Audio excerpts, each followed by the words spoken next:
This is the Thoughtful Travel Podcast. I'm your host, Amanda Kendall of the notaballerina.com travel blog.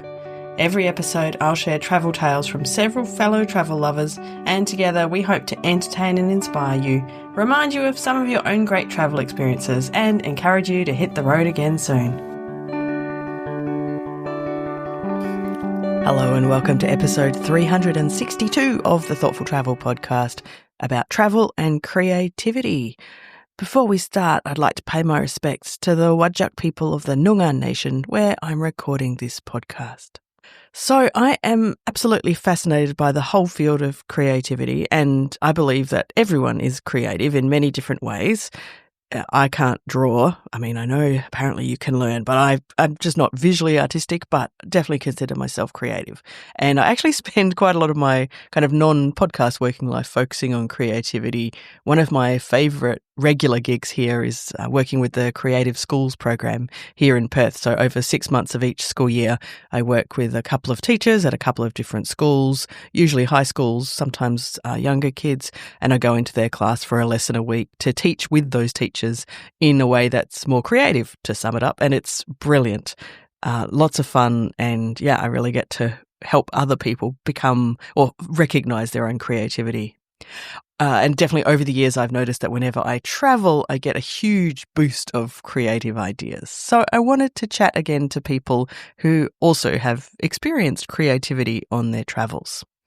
So my first guest today is Spiri Tsintziras. She's a memoir writer based in Melbourne who's written several gorgeous books connected to her Greek heritage. In this one, she mentions My Ikaria, about the people on the island of Ikaria, east of Mykonos.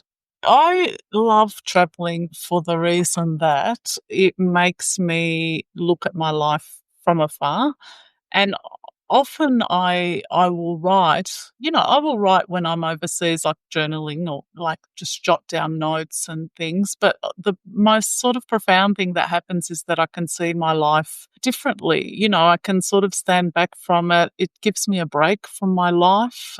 And sometimes, especially sort of the tedium of family life and domesticity and work and all that, and then you go away even for a week or two or a month, and it just sort of fills the cup, and it fills the creative cup too for me. I think, with my career, I got a book deal and I didn't even need to go to the island to kind of write the book about Ikaria. It was just more about the influences of the island in my psyche and what I'd read. But I took the opportunity to go, and I'm so pleased that I did, because it just, what I would do is, as I mentioned before, I'd get up every morning and I'd write 1,000 words based on what I'd done the day before. And it was so, I'd never had any problems writing. I kept writing and writing basically. So for me, traveling always fills my creative cup. It always makes me want to write more. Yeah, it makes me feel very creative. And there's always lots to write about, because you're in a different culture, you're in a different place, you're eating different things, you're hearing often a different language, and it just gives you perspective. So true.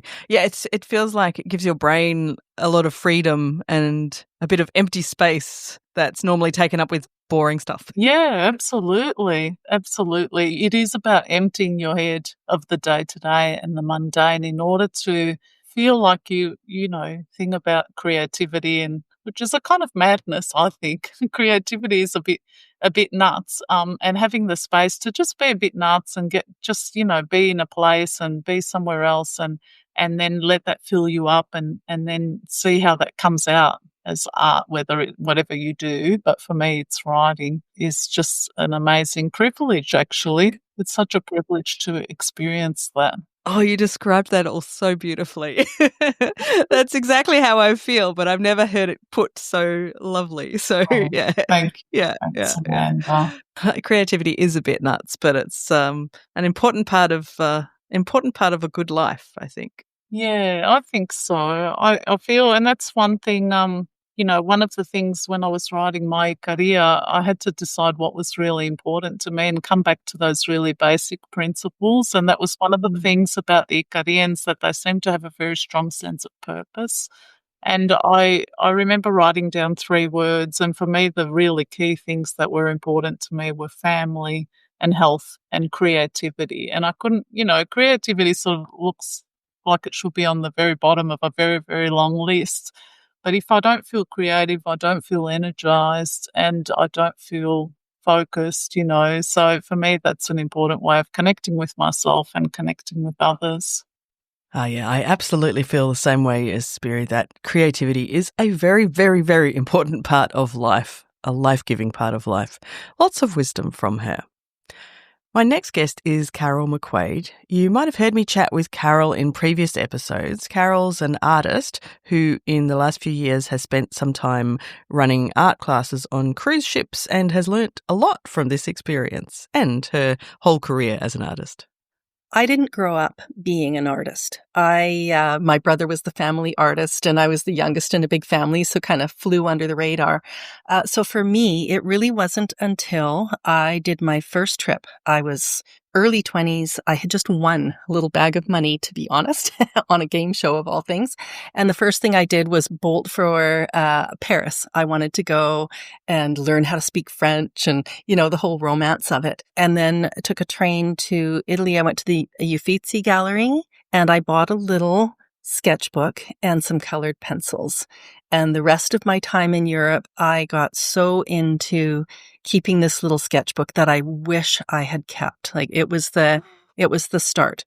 And then that's actually part of what made me decide to go to design school and sent me on this whole career of being back and forth between an artist and a designer and lots of other things. But it was a spark for me. My career as an artist was sort of born of design. I did a lot of architectural rendering and things like that. So I love doing cityscapes. I do a lot of urban scenes and cityscapes. And that's the kind of work I was showing. So I got this idea of going online and trying to find out what I could do with that. And I found this whole world of artist in residence programs.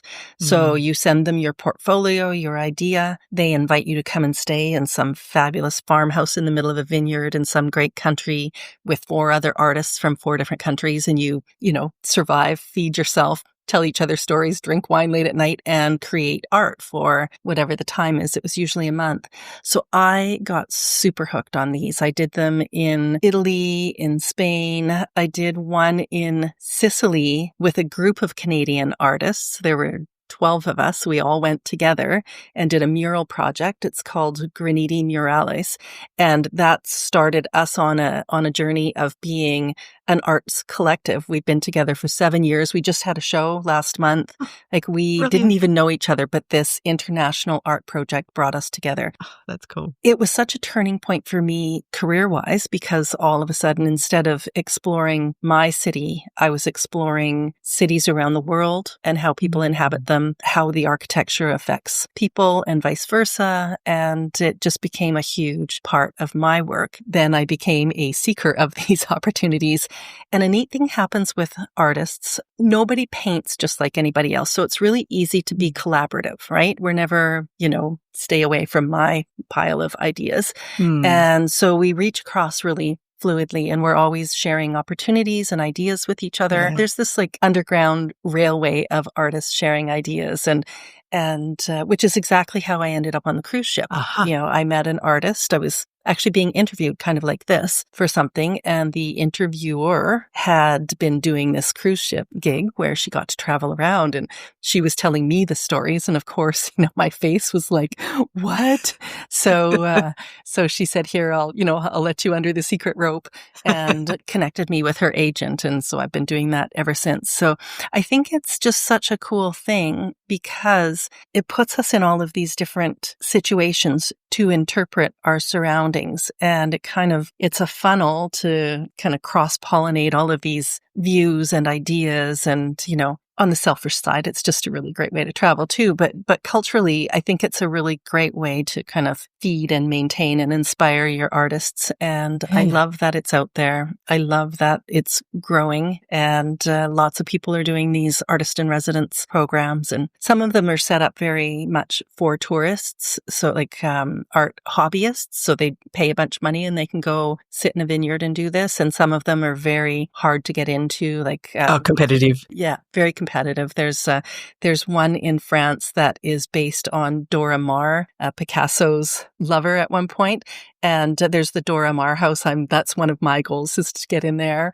Very competitive. Yeah. But there are all kinds of different scenarios. There are art residencies at sea. There are, scenic train companies that will plant an artist on board just to see what happens. And it's fabulous. And I think one of the coolest things about what this opportunity that I've landed on with the cruise ships is, all the artists are out there doing this. But when you put an artist into your general tourist population and see who kind of gathers there, it just attracts a really cool part of the population on a ship. I can imagine. So all of a sudden we have people who, of course, it attracts the actual practicing artists. They come up and they do their thing. But it also attracts a lot of people who loved being creative when they were kids, and then something happens to kind of squash that along the way. And it's always in the back, and they always think, they imagine they'd like to get back to it, but there's something that blocks it. And then they find themselves on a cruise ship and they're looking at the daily program, and it's like, I don't want to play bridge. I already heard the astronaut to give a speech. So, okay, I'll go to the watercolor class. And they come, I can spot the nervous people kind of at the back. Oh, I can't draw a straight line, can't draw a stick man. And, we kind of get them in and get them going. What I find when you're doing art and traveling, it kind of ignites a deeper level of seeing. Observing more accurately, aren't you? Yeah. And even things like I'll be talking about the clouds and explaining, the size of clouds as they move up a picture plane. And then I'll be walking around a city and someone will come up and grab my arm and go, oh my God, look at the clouds, or you're right, the color changes from here to there, or, look at the wall is darker on this side and it's lighter on that side, and where it connects to it turns their brains on into an area where they have not been ignited. It makes me just wish that the whole world was doing more art, making more music, not passively consuming culture, but actually creating, shaking off the fear of being judged and just getting a pencil out or a paintbrush or a guitar or whatever. And firing up that part of the brain. Whenever I'm traveling, my creativity is definitely sparked. I'm a writer rather than an artist, but I inevitably come home from a trip with thousands of ideas, or there's nothing like traveling for spark and creativity, I think. And you can imagine with your nervous beginner artists, it kind of gives them permission to have a go, because like you say on the cruise, there's nothing else. I've done the other things. Okay, I'll go to this art class. They kind of get past their blocks, and that's probably quite life-changing for a lot of people to have that experience. It is. It really is. And I run into them. Sometimes I keep in touch with them, and sometimes I'll just be on another voyage somewhere and they will appear and they'll have pictures like, look I went here, I drew this, I did this.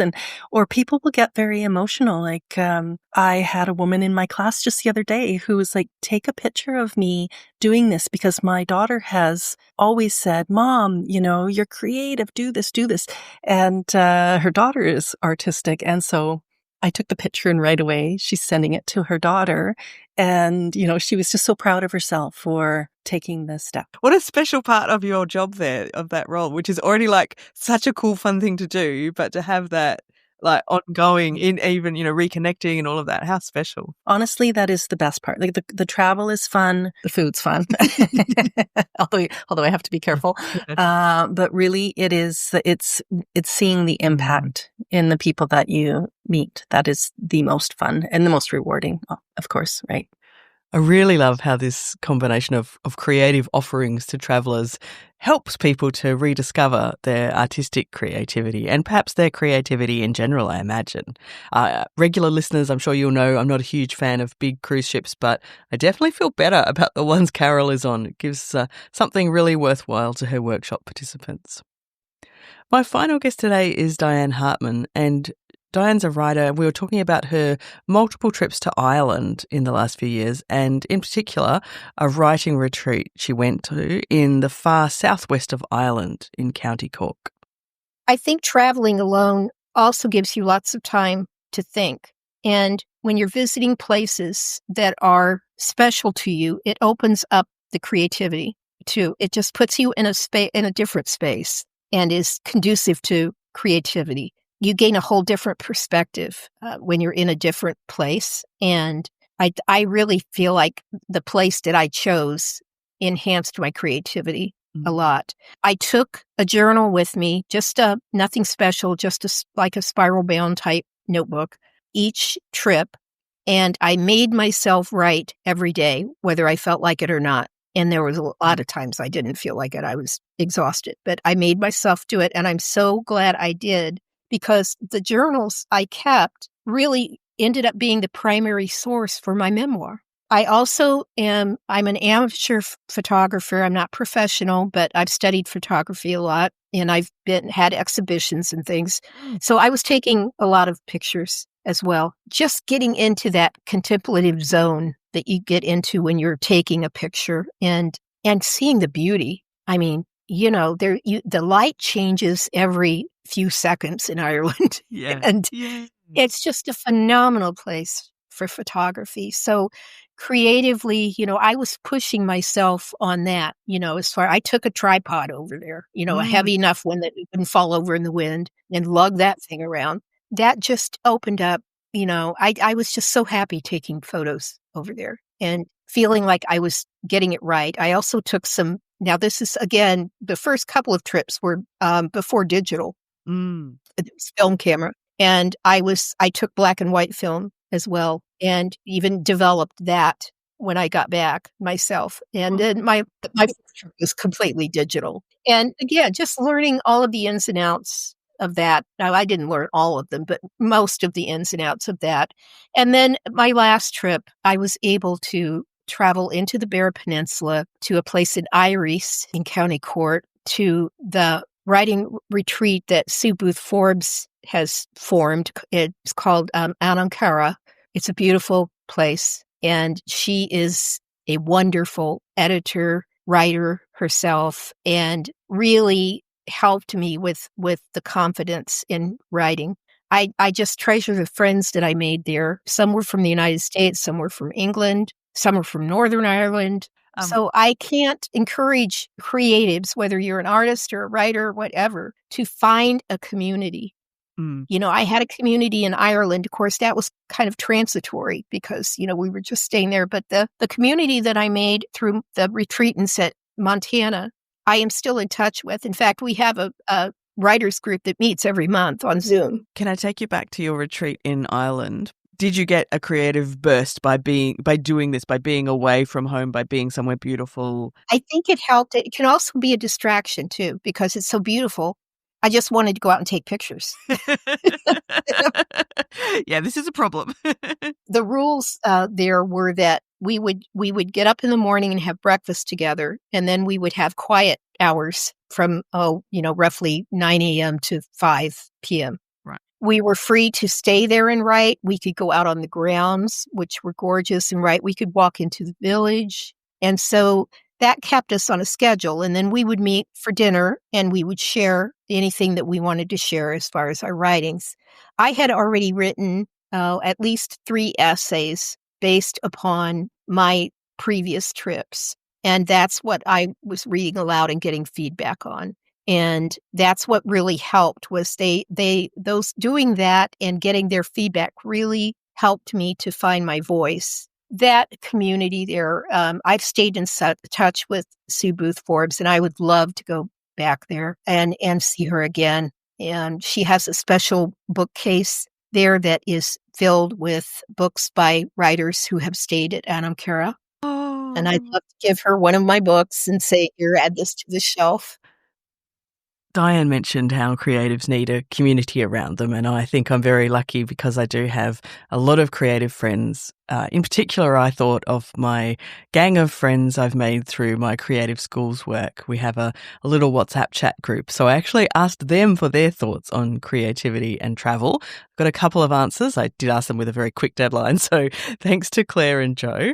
Claire said, Claire's a visual artist, and she said, I love the places my artistic practice takes me, from ancient Jurassic rainforests to the deep blue of the Indian Ocean. And she did add, it's even better when it's funded through creative development grants. So yes, and they're well deserved.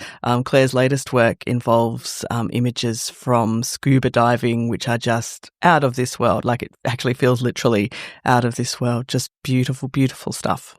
Now, Joanne Marriott, she's a leadership and team development consultant. So she works with corporate people and all kinds of interesting, let me call them real job kind of people, as I like to think of non-creatives, but she brings creativity to them. So Jo said, travel for me has always been such a rich source of creativity.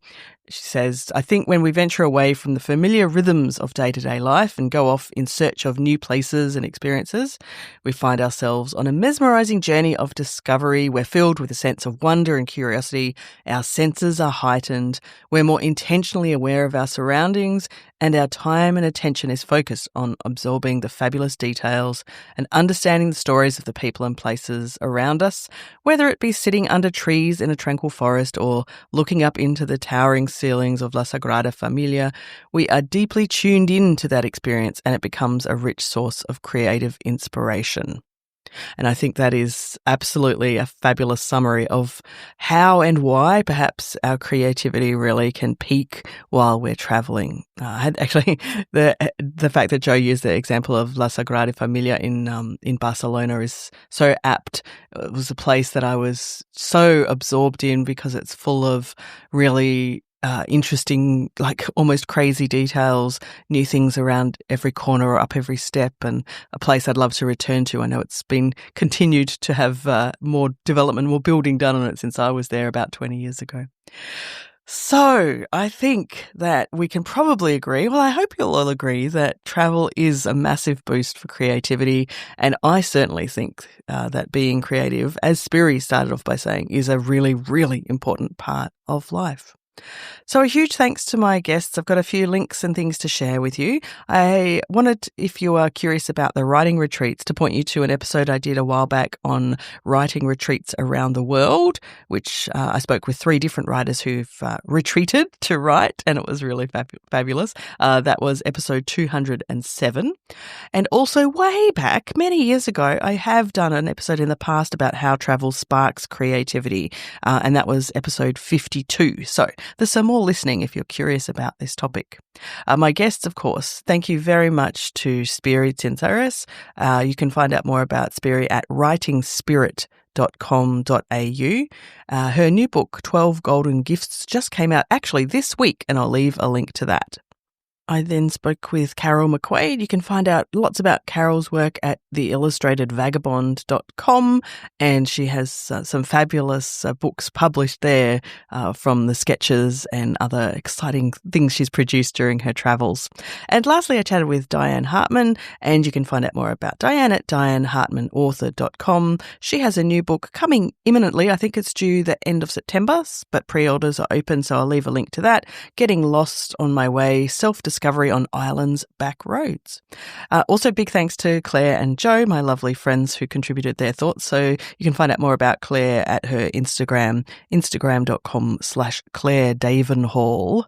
And Jo is best contacted at LinkedIn, linkedin.com/IN/Joanne Marriott. I'll leave links in the show notes for that, of course. And don't forget to come and chat with us in Facebook or LinkedIn. Look for Thoughtful Travellers on those platforms, and join our Substack, thoughtfultravel.substack.com, where we are having lots of very interesting conversations. If you need any of these links, you can find them at notaballerina.com/362. As always, thank you so much for listening.